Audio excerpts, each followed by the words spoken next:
आज के मुख्य समाचार। महाराष्ट्र के मंत्री नवाब मलिक को इलाज के लिए निजी अस्पताल ले जाने की अनुमति मिली। मुंडका इलाके में भीषण आग हादसे में जिन लोगों ने खोया यह दिन भूल नहीं सकेंगे। महाराष्ट्र कांग्रेस के प्रमुख नाना पटोले की ओर से एनसीपी पर पीठ में छुरा घोंपने का आरोप। भाजपा नेता ने कहा, उत्तर भारतीय से माफी मांगे राज ठाकरे तभी अयोध्या में कदम रखे। मुंबई की एक विशेष अदालत ने शुक्रवार को जेल में बंद महाराष्ट्र के मंत्री नवाब मलिक को इलाज के लिए एक निजी अस्पताल ले जाने की अनुमति दे दी।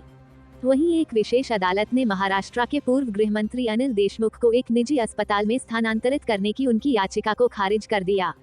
दरअसल मुंबई में सरकारी जेजे अस्पताल द्वारा एक रिपोर्ट प्रस्तुत की गई थी कि मंत्री मलिक को जिन कुछ चिकित्सा परीक्षणों से गुजरना पड़ता है, उनकी इस अस्पताल में सुविधा नहीं है। मलिक के वकीलों ने मांग की थी कि मंत्री को एक निजी अस्पताल में स्थानांतरित करने की अनुमति दी जाए, जहां वह अपने खर्च पर अपनी विभिन्न बीमारियों के लिए वर्षों से इलाज करा रहे हैं। अदालत ने पिछले हफ्ते निर्देश दिया था कि मलिक को परीक्षण और आगे के इलाज के लिए जेजे अस्पताल ले जाया जाए। विशेष न्यायाधीश RN रोकाडे ने आथर रोड जेल के अधीक्षक को, जहां मलिक बंद है, उन्हें क्रिटिकल केयर अस्पताल में भर्ती करने का निर्देश दिया। अदालत ने यह भी कहा कि मलिक को पुलिस लेकर जाएगी, जिसका खर्च भी वह वहन करेंगे।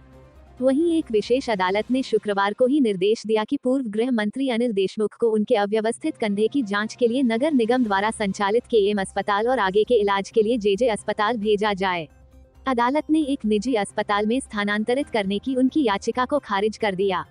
भ्रष्टाचार और मनी लॉन्ड्रिंग मामले में CBI और ED द्वारा गिरफ्तार किए गए देशमुख ने पिछले महीने आथर रोड जेल में एक कंधे में परेशानी की शिकायत की थी, जहां वह नवंबर से बंद है। इसी क्रम में उन्होंने परीक्षण और उपचार के लिए एक निजी अस्पताल में स्थानांतरित करने के लिए एक याचिका दायर की थी। नई दिल्ली के मुंडका इलाके में हुए भीषण आग हादसे जिन लोगों ने अपनों को खोया है वो कभी भी इस दिन को नहीं भूल सकेंगे। इस हादसे में अब तक 27 लोगों की जान जा चुकी है। सरकार की तरफ से इस हादसे में जान गंवाने वालों के करीबी परिजनों को मुआवजे का भी ऐलान किया गया है। इसके अलावा इस हादसे की मजिस्ट्रेट जांच के भी आदेश दिए जा चुके हैं। लेकिन बड़ा सवाल ये है कि क्या हम लोग इस तरह के हादसों से कभी कोई सबक लेंगे भी या नहीं। एक कड़वी सच्चाई ये भी है कि हम कोई हादसा होता है तो उस पर अफसोस जताते हैं और कुछ दिनों के बाद उसको भूल जाते हैं। एक हकीकत ये भी है कि पैसा कमाने की चाह में हम उन नियमों को फॉलो नहीं करते हैं जिनका किया जाना भी जरूरी होता है। इन नियमों की अनदेखी बाद में बड़े हादसे का कारण भी बनती है। दिल्ली फायर सर्विस के पूर्व डायरेक्टर डॉक्टर GC मिश्रा इन हादसों के लिए बिल्डिंग बायलॉज की खामियों को बड़ी वजह मानते हैं। उनके मुताबिक इनकी खामियों को दूर करना बेहद जरूरी है। ऐसा न करने पर हादसों को रोका नहीं जा सकेगा, भले ही कितने ही सुरक्षा के उपाय कर लें। उनके मुताबिक दिल्ली के फायर सेफ्टी नियमों में 2 स्टेयरकेस का प्रावधान होना बेहद जरूरी है, जो कि हमारे बिल्डिंग नॉर्म्स में नहीं है। उनका यहाँ तक कहना है कि दिल्ली फायर सर्विस का रूल 27 कहता है कि 50 मीटर से कम ऊंचाई की रिहायशी इमारतों को दिल्ली फायर सेफ्टी से NOC लेने की जरूरत नहीं होती है। इस लिहाज से ये बिल्डिंग नियमों के दायरे में नहीं आती है। डॉक्टर मिश्रा के मुताबिक बिल्डिंग बायलॉज को बदलने के लिए कई बार बात की गई थी, लेकिन इसका नतीजा कुछ नहीं निकला।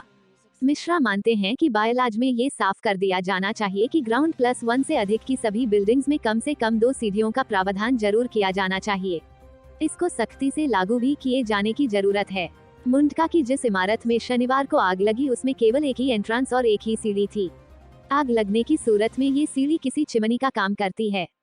जहरीला धुआं इस सीढ़ी में भर जाता है, जिससे सफोकेशन होती है और लोगों की मौत की बड़ी वजह भी बनती है। उनका कहना है कि जब इस हादसे में मरे लोगों की पोस्टमार्टम रिपोर्ट सामने आएगी तो ये बात साफ हो जाएगी कि अधिकतर लोगों की मौत की वजह जहरीला धुआं रहा है। इस रिपोर्ट का सीधा अर्थ ये है कि इमारत के अंदर आग से बचाव के कोई उपाय नहीं थे। बिल्डिंग का डिजाइन ऐसा था जिसकी वजह से धुआं इससे बाहर नहीं निकल सका। इमारत में 2 सीढ़ियों का और बाहर निकलने के 2 अलग अलग रास्तों का भी कोई प्रावधान नहीं था। मुंबई अपने इतिहास के सबसे बुरे दौर से गुजर रही कांग्रेस पार्टी महाराष्ट्र की सरकार में NCP और शिवसेना के साथ गठबंधन में है। लेकिन लगता है महाराष्ट्र की सत्ताधारी महाविकास अघाड़ी गठबंधन में सब कुछ ठीक नहीं चल रहा है। महाराष्ट्र कांग्रेस के प्रमुख नाना पटोले की ओर से NCP पर पीठ में छुरा घोंपने का बड़ा आरोप लगाए जाने के बाद दोनों दलों के बीच खटास सामने आ गई है। NCP के नेता व डिप्टी CM अजित पवार ने भी पलटवार करते हुए पटोले के BJP से पुराने रिश्ते की याद दिलाई है। प्रदेश एनसीपी अध्यक्ष जयंत पाटिल ने नाना पटोले की नाराजगी को स्थानीय मुद्दा बताते हुए गठबंधन में तनाव की खबरों को खारिज किया है। महाराष्ट्र कांग्रेस अध्यक्ष नाना पटोले जिला परिषद चुनाव में एनपीसी के बीजेपी से हाथ मिलाने से नाराज हैं। मंगलवार को गोंदिया जिला परिषद अध्यक्ष के चुनाव में एनसीपी ने प्रतिद्वंदी बीजेपी से मिलकर अपने प्रत्याशी को जितवाया था। इससे कांग्रेस उम्मीदवार को हार का सामना करना पड़ा था। इसके बाद नाना पटोले ने एनसीपी के लिए कहा था कि अगर आप दोस्त बने रहना चाहते हैं तो ईमानदार रहें और पीठ में छुरा ना घोंपे।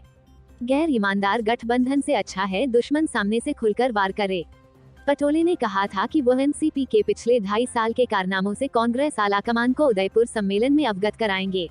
उधर एनसीपी ने गोंदिया मामले को स्थानीय घटना बताकर खारिज करने की कोशिश की। सरकार में मंत्री और प्रदेश अध्यक्ष जयंत पाटिल ने पटोले के आरोपों को गलत बताते हुए कहा कि गोंदिया में कांग्रेस और एनसीपी के स्थानीय नेताओं के बीच कुछ न कुछ मतभेद रहे होंगे।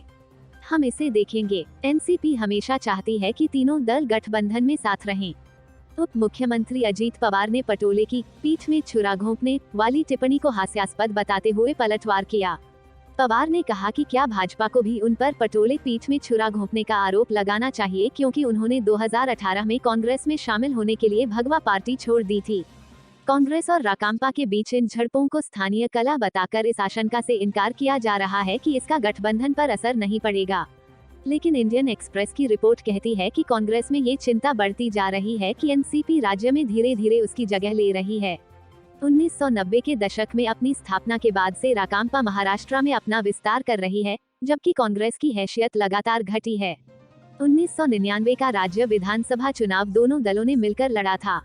इसमें कांग्रेस को 75 सीटें मिली थी, जबकि एनसीपी के खाते में 53 सीटें आई थी। उसके बाद हुए विधानसभा चुनावों में कांग्रेस को 2006 में 69 सीटें, 2009 में 82, 2014 में 42 और 2019 में 44 सीटें मिली। एनसीपी का आंकड़ा देखें तो उसने 2004 में 71, 2009 में 62, 2014 में 41 और 2019 में 54 सीटें जीती। एक्सप्रेस के मुताबिक कांग्रेस गठबंधन में वरिष्ठ भागीदार का दर्जा खो चुकी है। 2019 में उद्धव ठाकरे के नेतृत्व में एनडीए सरकार बनने के बाद एनसीपी आक्रामक तरीके से कांग्रेसी नेताओं को अपने पाले में खींच रही है। इस साल जनवरी में मालेगांव से कांग्रेस के 28 पार्षद राकांपा में शामिल हुए थे। इससे पहले मालेगांव के एक पूर्व कांग्रेस विधायक ने एनसीपी का दामन थामा था। दिसंबर 2020 में भिवंडी से कांग्रेस के 18 पार्षद एनसीपी में शामिल हुए थे।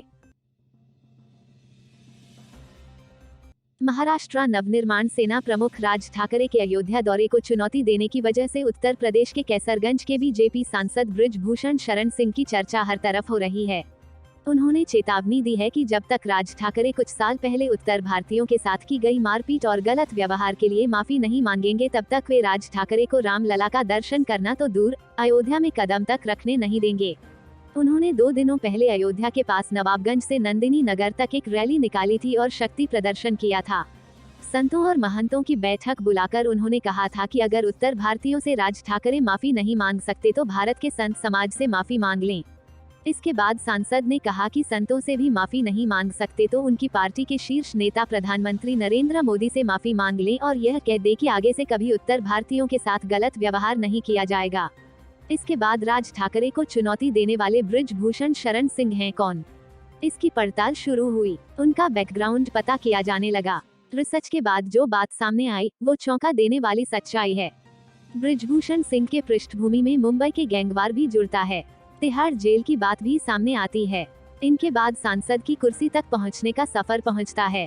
सांसद बृजभूषण शरण सिंह का मुंबई और दाऊद इब्राहिम के गैंग से पुराना कनेक्शन रहा है। बृजभूषण शरण सिंह पर दाऊद इब्राहिम के गुर्गों को छुपाने का आरोप लग चुका है। मुंबई में पहली बार जो AK-47 का इस्तेमाल करते हुए गैंगवार हुआ, जो फायरिंग हुई, वो दाऊद इब्राहिम के लोगों ने की थी। वे लोग मुंबई में यह कांड करके उत्तर प्रदेश चले गए थे। उत्तर प्रदेश भागे दाऊद के कुछ गुर्गों को छुपाने का आरोप बृजभूषण शरण सिंह पर लगा था। बृजभूषण शरण सिंह पर टाड़ा भी लग चुका है।